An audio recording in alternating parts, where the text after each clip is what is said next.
Christabel, Part 2, by Samuel Coleridge. Each matin bell, the Baron saith, nails us back to a world of death. These words Sir Leoline first said when he rose and found his lady dead. These words Sir Leoline will say many a morn to his dying day, and hence the custom and law began, that still at dawn the sacristan who duly pulls the heavy bell 45 beads must tell, between each stroke a warning knell, which not a soul can choose but hear, from Brotherhead to Windermere. Saith Bracey the bard, so let it knell, and let the drowsy sacristan still count as slowly as he can. There is no lack of such, I ween, as well fill up the space between, in Langdale pike and witch's lair, and dungeon gill so foully rent, with ropes of rock and bells of air, 3 sinful sextons ghosts are pent, who all give back, one after t'other, the death note to their living brother, and oft, too, by the knell offended, just as 1, 2, 3 is ended. The devil mocks the doleful tale with a merry peal from Borrowdale. The air is still. Through mist and cloud that merry peal comes ringing loud, and Geraldine shakes off her dread, and rises lightly from the bed, puts on her silken vestments white, and tricks her hair in lovely plight, and nothing doubting of her spell, awakens the lady Christabel. Sleep you, sweet lady Christabel? I trust that you have rested well. And Christabel awoke and spied the same who lay down by her side, or rather say the same whom she raised up beneath the old oak tree. Nay, fairer yet, and yet more fair, for she belike hath drunken deep of all the blessedness of sleep.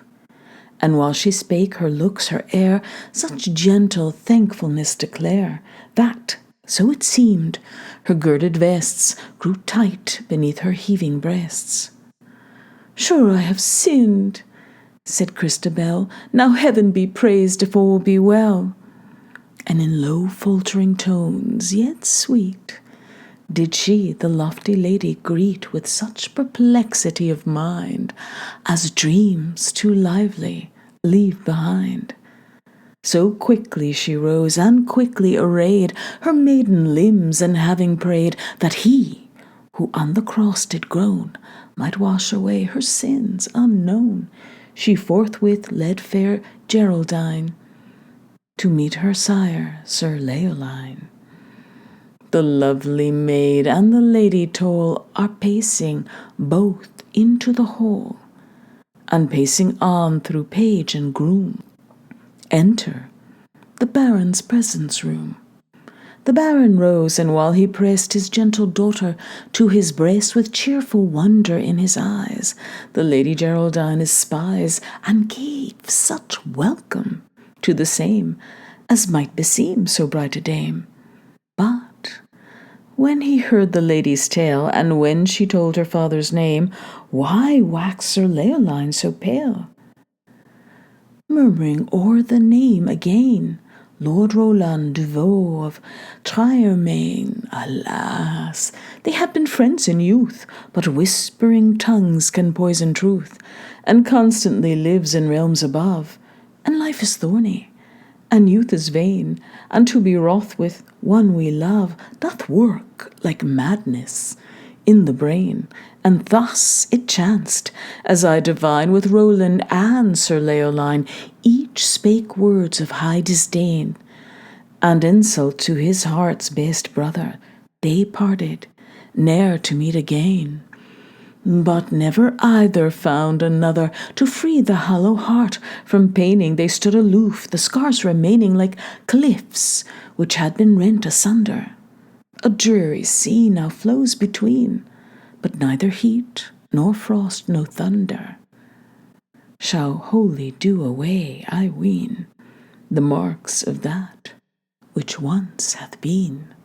Sir Leoline, a moment's space, stood gazing on the damsel's face, and the youthful lord of Triermain came back upon his heart again. Oh, then the baron forgot his age, his noble heart swelled high with rage. He swore by the wounds in Jesu's side he would proclaim it far and wide, with trump and solemn heraldry, that they who thus had wronged the dame were base as spotted infamy. And if they dare deny the same, my herald shall appoint a week, and let the recreant traitors seek my tourney court, that there and then I may dislodge their reptile souls from the bodies and forms of men. He spake, his eye in lightning rolls. For the lady was ruthlessly seized, and he kenned in the beautiful lady the child of his friend. And now the tears were on his face, and fondly in his arms he took fair Geraldine, who met the embrace, prolonging it with joyous look, which, when she viewed, a vision fell upon the soul of Christabel, the vision of fear, the touch, and pain. She shrunk and shuddered, and saw again, ah, woe is me! Was it for thee, thou gentle maid, such sights to see? Again she saw the bosom old, again she felt that bosom cold, and she drew in her breath with a hissing sound, whereat the knight turned wildly round, and nothing saw but his own sweet maid, with eyes upraised as one that prayed. The touch, the sight had passed away, and in its stead that vision blessed, which comforted her after rest, while in the lady's arms she lay, had put a rapture in her breast, and on her lips and o'er her eyes spread smiles like light with new surprise. What ails then my beloved child? The baron said. His daughter mild made answer, all will yet be well. I ween she had no power to tell aught else, so mighty was the spell. Yet he who saw this Geraldine had deemed her sure a thing divine. Such sorrow with such grace she blended, as if she feared she had offended sweet Christabel, that gentle maid, and with such lowly tones she prayed she might be sent without delay home to her father's mansion. Nay, nay, by my soul, said Leoline, oh, Bracey the bard, the charge be thine. Go thou with sweet music and loud, and take 2 steeds with trappings proud, and take the youth whom thou lovest best to bear thy harp, and learn thy song, and clothe you both in solemn vest, and over the mountains haste along, lest wandering folk that are abroad detain you on the valley road. And when he has crossed the earthing flood, my merry bard, he hastes, up Norran moor, through Halgarth wood, and reaches soon that castle good which stands and threatens Scotland's wastes. Bard Bracey, your horses are fleet. Ye must ride up the hole, your music so sweet, more loud than your horse's echoing feet, and loud to Lord Roland call, thy daughter is safe in Langdale Hall. Thy beautiful daughter is safe and free. Sir Leoline greets thee thus through me. He bids thee come without delay with all thy numerous array, and take thy lovely daughter home, and he will meet thee on the way with all his numerous array, white with their panting palfreys' foam.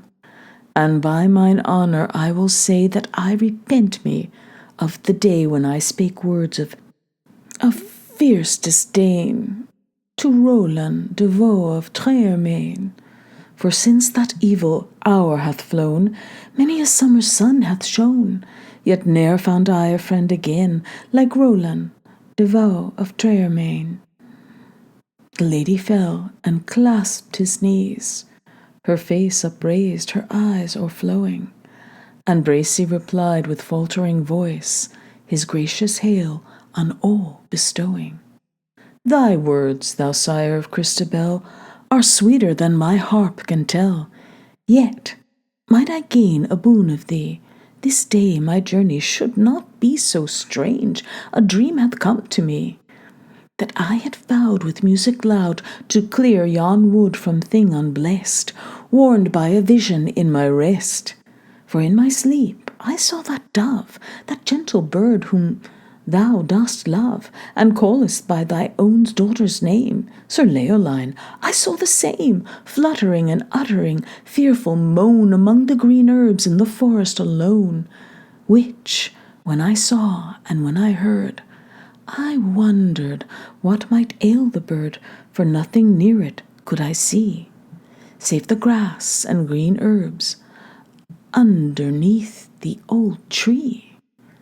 And in my dream methought I went to search out what might be there found, and what the sweet bird's trouble meant, thus, that laying fluttering on the ground, I went and peered, and would descry no cause for her distressful cry.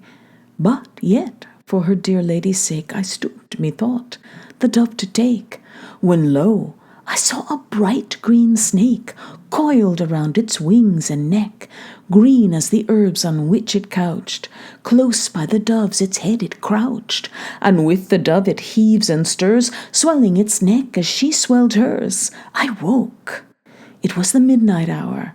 The clock was echoing in the tower, and though my slumber was gone by, this dream it would not pass away. It seemed to live upon my eye, and thence I vowed this selfsame day, with music strong and saintly song, to wander through the forest bare, lest aught unholy loiter there. Thus Bracey said. The Baron, the while, half listening, heard him with a smile, then turned to Lady Geraldine, his eyes made up of wonder and love, and said in courtly accents fine, Sweet maid, Lord Roland's beauteous dove, with arms more strong than harp or song, thy sire and I will crush the snake. He kissed her forehead as he spake, and Geraldine, in maiden wise, casting down her large bright eyes, with blushing creek and courtesy fine, she turned her from Sir Leoline, softly gathering up her train, that o'er her right arm fell again, and folded her arms across her chest, and couched her head upon her breast, and looked askance at Christabel. Jesu Maria, shield her well! A snake's small eye blinks dull and shy, and the lady's eyes they shrunk in her head, each shrunk up to a serpent's eye, and with somewhat of malice and more of dread. At Christabel she looks askance, one moment and the sight was fled, but Christabel in dizzy trance, stumbling on the unsteady ground, shuddered aloud with a hissing sound. And Geraldine again turned round, and like a thing that sought relief, full of wonder and full of grief, she rolled her large bright eyes divine wildly on Sir Leoline. The maid, alas, her thoughts are gone. She nothing sees, no sight but one. The maid devoid of guile and sin, I know not how in fearful wise, so deeply she had shrunken in that look, those shrunken serpent eyes, that all her features were resigned to this sole image in her mind, and passively did imitate that look of dull and treacherous hate, and thus she stood, in dizzy trance, still picturing that look askance, with forced unconscious sympathy, full before her father's view, as far as such a look could be, in eyes so innocent and blue. And when the trance was o'er, the maid paused awhile and inly prayed, then falling at the Baron's feet, By my mother's soul do I entreat that thou this woman send away, she said, and more she could not say, for what she knew she could not tell, or mastered by the mighty spell. Why is thy cheek so wan and wild, Sir Leoline? Thy only child lies at thy feet, thy joy, thy pride, so fair, so innocent, so mild, the same for whom thy lady died. Oh, by the pangs of her dear mother, think thou no evil of thy child, for her and thee, and for no other. She prayed the moment ere she died, prayed that the babe for whom she died might prove her dear lord's joy and pride. That prayer her deadly pangs beguiled. Sir Leoline, and wouldst thou wrong thy only child, her child and thine? Within the baron's heart and brain, if thought like these had any share, they only swelled his rage and pain, and did but work confusion there. His heart was cleft with pain and rage, his cheeks they quivered, his eyes were wild, dishonoured thus in his old age, dishonoured by his only child, and all his hospitality to the wrong daughter of his friend, by more than woman's jealousy, brought thus to a disgraceful end. He rolled his eye with stern regard upon the gentle minstrel bard, and said in tones abrupt, austere, "Why, Bracey, dost thou loiter here? I beg thee hence." The bard obeyed, and turning from his own sweet maid, the aged knight, Sir Leoline, led forth the lady Geraldine. The conclusion to Part 2. A little child, a limber elf, singing, dancing to itself, a fairy thing with red round cheeks, that always finds and never seeks, makes such a vision to the sight, as fills a father's eyes with light, and pleasures flow in so thick and fast upon his heart that he at last must needs express his love's excess with words of unmeant bitterness. Perhaps 'tis pretty to force together thoughts so unlike each other, to mutter and mock a broken charm, to dally with wrong that does no harm. Perhaps 'tis tender too and pretty at each wild word to feel within a sweet recoil of love and pity.